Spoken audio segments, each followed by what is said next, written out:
safe pa rin. Unang-una, proven naman, scientifically proven na itong ESF ay talaga ang host lang niya ay sa baboy. Hindi siya zoonotic, hindi siya transferable sa human.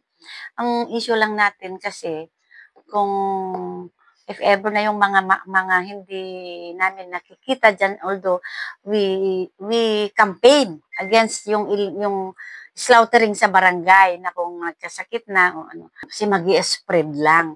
Pero yung mga kinakatay natin na napupunta sa wet market, yung supply ng city, nung legal supply na nakatay dito sa slaughterhouse kasi mayroon kaming 24 hours na observation period bago katayin, assure na ano naman yon na safe yon. Yung itong sa ating mga hog raisers, mga backyard hog raisers, maging alerto sana kayo.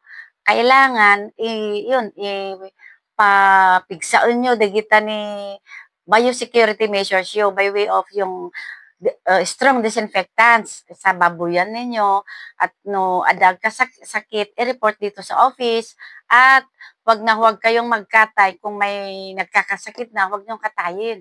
I-report niyo muna sa atin. Baka naman kasi hindi naman ESF yon, at least safe kayo.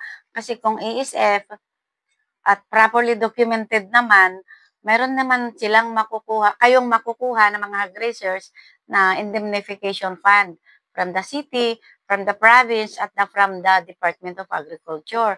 Kaya parang compensated din.